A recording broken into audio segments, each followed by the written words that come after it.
Oi, pessoal, eu sou a professora Juliane Rossato, eu faço parte do Núcleo de Estudos em Saúde e Qualidade de Vida UNESCEV, e nessa videoaula de hoje eu vou falar um pouquinho sobre anticorpos, as diferenças que existem entre os tipos de anticorpos, como que nós podemos classificá-los.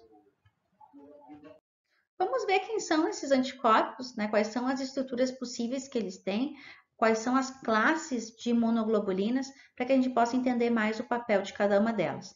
Então, a gente divide em 5 classes. Existe a imunoglobulina a imunoglobulina D, e eu coloquei esse asterisco aqui para vocês, porque a imunoglobulina D, ela não tem um papel biológico ainda conhecido.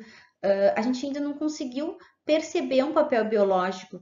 Evolutivamente, ela tem, nos animais, principalmente aves, ela acaba apresentando um papel de defesa, mas no nosso sistema a gente ainda não sabe especificamente o que ela faz, então fica em aberto, talvez em algum momento a gente ainda possa entender e descrever a imunoglobulina D. A imunoglobulina E, G e M. Nós vamos ver cada uma delas, o que cada uma delas faz na nossa resposta imunológica, tá? Elas apresentam diferenças estruturais, eu já vou mostrar para vocês que ela tem estruturas diferentes. As estruturas diferentes, elas são muito importantes para que elas possam ter funções individuais. Então, elas têm estruturas diferentes porque elas têm funções diferentes, tá? Então, a gente já vai observar isso. Elas vão conter uma estrutura formada por glicoproteínas, então são proteínas e carboidratos. Elas vão ser formadas, todas elas, por 4 cadeias, 2 cadeias pesadas, que a gente chama de H, né, e 2 cadeias leves, que nós temos aqui como L. A cadeia, aqui no desenho, a gente vai conseguir enxergar um pouquinho melhor, tá? Então, nós temos a cadeia pesada, né? Então, são 2 cadeias pesadas, e nós temos aí a formação de 2 cadeias leves nessa porção que nós chamamos de porção variável, tá? Nós temos a cadeia pesada em verde e a cadeia leve, perdão, em amarelo, tá? Então, a cadeia pesada, ela tá em verde, a cadeia leve, ela tá em amarelo. Essas cadeias, elas vão ser divididas em 2 características funcionais. Uma região que está aqui em azul para vocês, que é chamada de região constante. O que quer dizer que é a região constante? Todas as imunoglobulinas daquela classe têm, tá? Então, ela é igual, compartilham da mesma região, da mesma estrutura peptídica. É a região constante. Enquanto que a região variável, em vermelhinho, o nome já diz, ela varia. Varia de acordo com o antígeno, com o comprometimento daquele anticorpo, daquela imunoglobulina. Então, o que eu quero dizer? Se essa daqui é uma imunoglobulina, todas as imunoglobulinas dessa classe vão apresentar uma região constante igual. Mas o que vai variar, né? A região chamada de variável. O que vai diferir nessa região variável? Quem é o antígeno?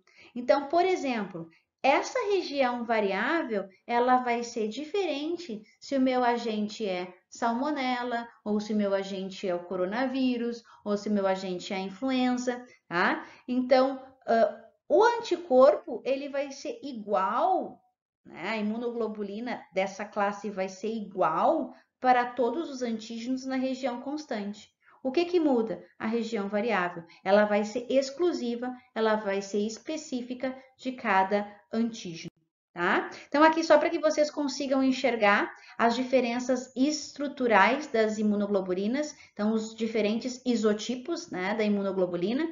Então, a imunoglobulina G, a imunoglobulina M, D, A e E. Vejam que elas têm estruturas diferentes, tá? A parte azul e vermelha é proteica e essas bolinhas que vocês estão enxergando são as moléculas de carboidrato que compõem, tá? Não é para decorar, não vou cobrar de vocês em nenhum momento isso, eu só quero que vocês consigam enxergar as diferenças estruturais, elas são diferentes entre elas, por isso que elas vão ter funções diferentes, tá? Mas a partir do momento em que eu tenho uma imunoglobulina G, tá? Formada para o coronavírus, eu tenho que a região constante, ela vai permanecer e o que se compromete com o coronavírus é a região variável. O que significa?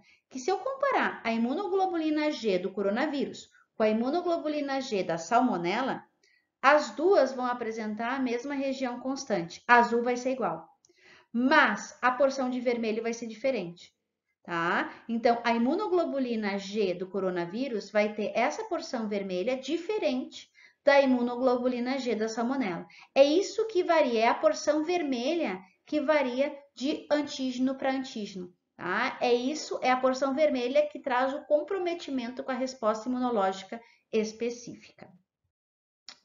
Vamos trabalhar um pouquinho de cada uma, tá? Vamos só entender o que cada uma dessas classes faz. Vamos começar com a imunoglobulina M. Eu não vou por ordem alfabética, por uma questão até cronológica, tá? Por isso que eu vou começar com a imunoglobulina M, que é bem importante para que a gente possa entender o papel, já que ela é o primeiro anticorpo a ser produzido. A imunoglobulina M, ela é bem grande, tá? Então, a estrutura dela é grande. Ela é uma molécula que normalmente vai se apresentar numa forma que nós chamamos de pentamérica. O que é pentamérica? Num pentâmero. 1, 2, 3, 4, 5, tá? Então, ela se apresenta como um pentâmero, ou seja, eu vou ter 5 imunoglobulinas associadas, né, na formação dos anticorpos para que possam ser liberadas. Então, eu considero ela muito grande. O que eu quero dizer em considerar que ela é muito grande? Muitas vezes ela não consegue ter uma passagem, ela não consegue passar em determinados tecidos por causa do tamanho dela, tá? Então, muitas vezes ela não vai conseguir chegar, dependendo de quem é o agente. Isso é interessante, porque, por exemplo, em situações de infecção de uma gestante, então, uma gestante que estiver infectada com uma determinada doença, por exemplo, tá? Vou dar o exemplo para vocês da toxoplasmose. Por que a toxoplasmose ela acaba sendo um risco, né, no desenvolvimento embrionário, no desenvolvimento fetal? Por que se faz exame para ver se tu tem anticorpos para toxoplasmose, se tu não tem? Por que se tem tanto medo com relação à gestante? É exatamente pelo fato de que se a gestante tiver contraído a toxoplasmose durante, né, ter essa infecção durante a gestação, a imunoglobulina M, esse anticorpo, ele é o primeiro a vir em defesa. O problema é que ele é muito grande e ele não consegue ultrapassar a barreira placentária. A criança ela não consegue ainda produzir os seus anticorpos, ela não consegue gerar essa formação. Ela depende totalmente do anticorpo materno quando ela está intraútero. Então, por isso que ela precisaria dessa passagem, né? Então, a imunoglobulina M, ela não consegue passar porque ela é muito grande. Então, a criança ela não vai ter essa defesa inicial. Isso permitiria que o toxoplasma, que é o agente causador da toxoplasmose, ataque a criança, principalmente ataque de estrutura de tecido nervoso, de estrutura auditiva, visual. Isso faz com que a criança, então, nasça com algumas deficiências, alguns defeitos do processo de desenvolvimento. Tá? Então, assim, a imunoglobulina M, ela vai ser representativa da fase aguda da infecção. Quando ela está presente no sangue, significa que tu estás com a infecção vigente. Tá? Então, é isso que eu faço quando eu faço um teste de anticorpos e da IgM reagente, é porque eu estou agora com o vírus ativo. A doença está acontecendo agora dentro do meu sistema. É isso que a imunoglobulina M ela diz. Porque assim, a imunoglobulina M, ela vai ser, ela vai acabar gerando um anticorpo de baixa afinidade. O que quer dizer isso? Que ele não é extremamente, dentro, né, das comparações, ele não tem tanta especificidade quanto a IgG que a gente já vai ver. Né? Então, ele tem uma baixa afinidade, ele tem uma baixa capacidade de ligação, porque ele, na verdade, é o primeiro a chegar. Né? Então, digamos assim, a formação dele não é tão completa. Como ele chega muito rápido, ele chega um pouco incompleto. Então, ele não consegue ser tão hábil. em ter afinidade por aquele agente, né? Então ele não tem muita afinidade pelo agente, mas ele tem muitos sítios de ligação. Então ele se liga muito rápido, o que faz com que ele consiga neutralizar o agente. Então, apesar dele não ter tanta afinidade pelo agente, ele se liga muito rápido. Essa é uma vantagem que ele tem. Ele tem uma meia-vida de 10 dias, que é normalmente o momento em que a pessoa está altamente infectada, né? Então, é um anticorpo que primeiro vai aparecer na circulação. Tá? Então, ele normalmente vai ser aquele da soroconversão, que é o momento em que o indivíduo está apresentando anticorpos, é no momento em que existe infecção ativa. Ele está presente quando o indivíduo tem infecção ativa. Então, ele não dura depois, ele não vai gerar uma memória imunológica que vai perdurar. Tá? Então, ele representa infecção ativa. Estou doente agora, tá? Então, a secreção dele é pentamérica, como eu falei para vocês, ele vai formar esse complexo bem grande, e por isso ele vai ter dificuldade em passar, principalmente em situação de gestante, tá? Não, a barreira placentária ela é difícil de conseguir passar uma molécula tão grande como essa. Ela circula tanto no sangue quanto na linfa, tá? Então ela consegue circular nos dois, e a função dela é neutralizar e ativar o complemento, né? É isso que ela vai fazer. Ela vai chegar, vai se ligar, ela tem muitos sítios de ligação, por isso que ela é tão grande assim, ela consegue se ligar a muitos agentes ao mesmo tempo, né? Por isso toda essa volta, ela se liga a muitos agentes ao mesmo tempo, ela neutraliza muitos agentes ao mesmo tempo, então ela consegue impedir o crescimento, e também ela trabalha associada ao sistema complemento para que se possa promover uma lise celular, uma eliminação direta do agente patogênico, tá? Então, o importante é pensar que a IgM, ela representa infecção ativa. Se eu faço um exame de sangue de anticorpos IgM e ele dá positivo, significa que eu estou com aquela doença naquele momento, tá? A IgG, a imunoglobulina G, é completamente diferente, tá? Ela é uma molécula muito menor, tá? Então, ela vai sempre estar individualizada aqui, ela não vai apresentar uma forma robusta, ela é menor, tá? Então, por isso que ela vai ser aquela que vai ser a mais abundante na circulação. Então, ela vai ser a mais representativa. Ela pode ser transferida via placenta. Então, é ela que vai conseguir estar circulando no sangue do bebê por aproximadamente um ano. Tá? Ainda é possível ter em aproximadamente um ano essa circulação de imunoglobulinas maternas no bebê. É o que vai garantir que no momento que ele nasce sem nenhuma imunidade própria, né? O bebê ele não nasce com a imunidade própria, a imunidade ela tem que ser construída, ninguém pode construir imunidade para ninguém, né? Então a mãe não tem como construir imunidade para o bebê, ela precisa que ele, no momento que ele sai para o mundo, ele comece a entrar em contato com os agentes e comece a criar sua imunidade. O que ela pode fazer? Ela pode transferir essas imunoglobulinas G, pelo menos para que esse bebê possa estar imunizado nesses primeiros momentos de vida. Então, se transmite, se passa pela placenta, então essa imunidade materna, e ela pode perdurar por até um ano. Ainda existem alguns anticorpos maternos circulando na criança. Tá? Então, a imunoglobulina G, ela vai ser menor, ela é mais flexível, ela tem acesso direto aos sítios lesados, ela vai ter muitas funções, né? Ela tem função de neutralização, ela tem função de opsonização, então ela consegue impedir crescimento, ela consegue sinalizar daquele agente, ela é comprometida especificamente com o agente, ela tem uma alta afinidade pelo agente, ela é extremamente específica, tá? Ela sensibiliza células NK, que são linfócitos chamados de natural killer, que conseguem eliminar o agente, são células, o nome é natural killer, assassinas naturais, elas matam realmente o agente ou células infectadas, e ativam também o complemento. Então vejam que ela tem múltiplas funções, né? Ela é uma imunoglobulina específica e principalmente ela é a imunoglobulina que garante memória imunológica. Ela é o agente de memória, tá? Ela é o anticorpo de memória imunológica. Ela, quando presente na nossa circulação, ela significa que nós tivemos aquela doença. Então, quando eu faço um exame Para saber se eu tenho, vou de novo dar o exemplo da toxoplasmose, e der IgM negativo e IgG positivo, quer dizer que eu não estou com toxoplasmose agora, mas eu tive toxoplasmose em algum momento. Então, a IgG ela representa memória imunológica. No coronavírus, o que a gente quer ver com esses testes rápidos? Né? O teste rápido ele quer me dizer o quê? O teste rápido quer dizer se eu tenho IgG, se eu tive contato com coronavírus em algum momento.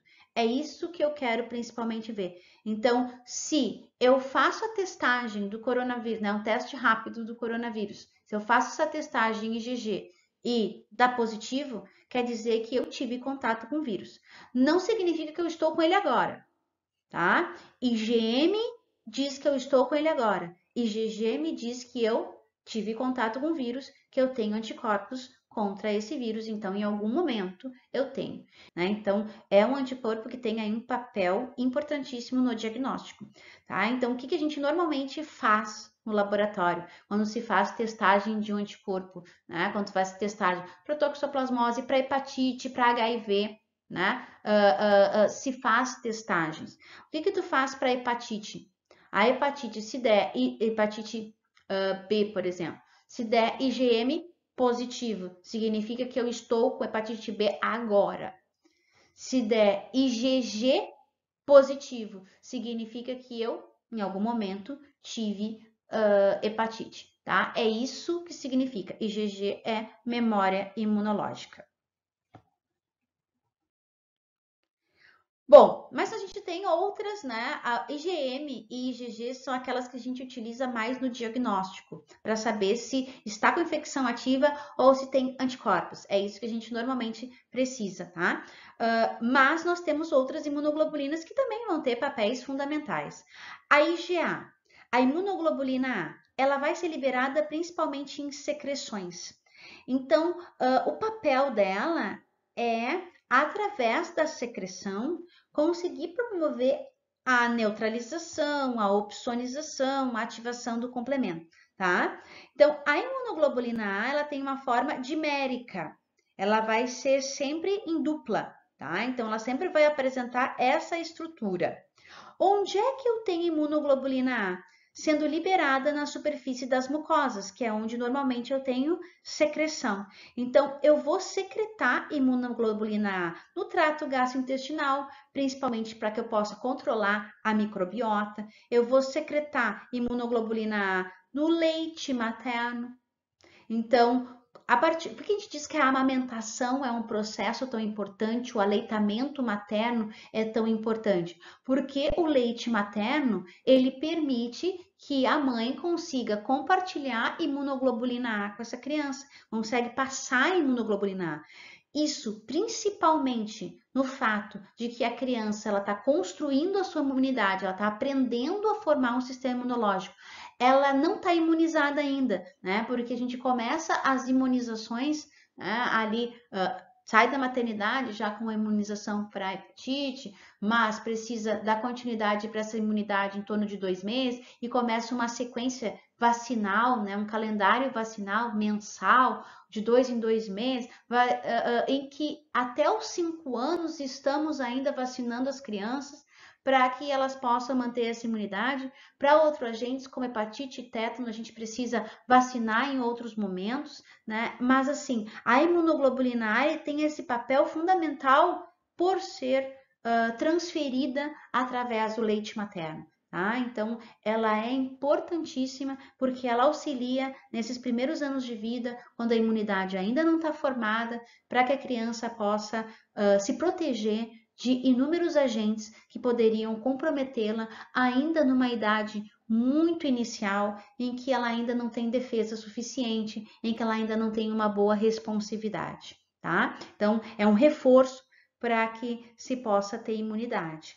Saliva, na saliva tem imunoglobulina A, e aí vocês parem para pensar, né? Nós humanos não temos isso, eu até digo ainda bem, né? Meio estranho, mas os animais, vocês podem enxergar isso muito bem. Se um animal ele tem um corte, ele tem um ferimento, ele quer ir lá, ele quer lamber. A gente até coloca nos nossos animaizinhos de estimação, né, aquele protetor para que ele não possa lamber. Porque, claro, além de imunoglobulina A na saliva, também a nossa cavidade oral tem inúmeros agentes patogênicos, né? Então, acaba se tornando perigoso. Mas a saliva tem esse papel. Por isso que vocês vão ver um animal lambendo as feridas, né? Ah, tá lambendo a ferida. Por que tu tá lambendo a ferida? Porque tem imunoglobulina A e ela vai favorecer, vai facilitar para esse processo de neutralização, de opsonização do agente, tá? O suor também tem, tá? Então, o suor também é uma secreção que vai acabar liberando imunoglobulina A e as lágrimas, tá? Então, não chorem muito porque vocês estão liberando muita imunoglobulina A, estão perdendo muita imunoglobulina A, então não vale a pena chorar por qualquer coisa, porque senão a gente está perdendo imunoglobulina A preciosa para nossa defesa sem motivo, mas também as lágrimas elas vão apresentar imunoglobulina A, tá? Então lembrem que é um anticorpo que vai ser liberado nas secreções. E a imunoglobulina E? A imunoglobulina E, esse E, já lembrem, né? E de eosinófilos, porque ela vai estar muito associada a essas células, ela vai estar associada a processos alérgicos, parasitários, tá? Então, a imunoglobulina E, ela vai ser elevada em indivíduos que tenham alergias, em indivíduos que têm parasitose. É possível fazer esse exame no laboratório, tá? Vocês podem coletar sangue e dosar a imunoglobulina E. Se a imunoglobulina E está aumentada, é porque provavelmente ou vocês são alérgicos ou vocês devem ter algum parasita, tá? Então, o que a imunoglobulina E ela faz? Né? Ela vai estar ligada aos mastócitos. Então, a imunoglobulina E, ela é uma importante ativadora dos mastócitos. E os mastócitos são células que estão, né, na nossa área subcutânea, na nossa superfície, né, na área mais superficial, principalmente da nossa pele, para que possam promover uma defesa direta a agentes que possam estar entrando. Os mastócitos, eles são produtores de histamina e eles iniciam a vasodilatação. Então, a imunoglobulina, ele tem esse papel, né, de induzir a inflamação, de iniciar um processo baseado na liberação de histamina, que é o agente vasodilatador. Por isso que a imunoglobulina E está relacionada à alergia.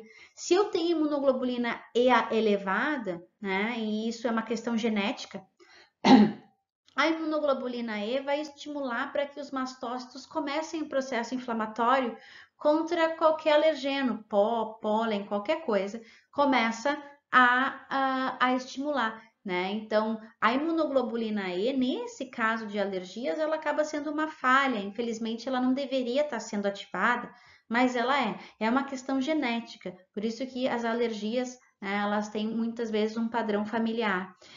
Enquanto que também, né, ela vai ser responsável pela expulsão de parasitas. Então, se eu tiver uma parasitose, que eu vou ter um número elevado de eosinófilos, a imunoglobulina E também vai estar elevada para me auxiliar dentro desses processos de eliminação do parasita.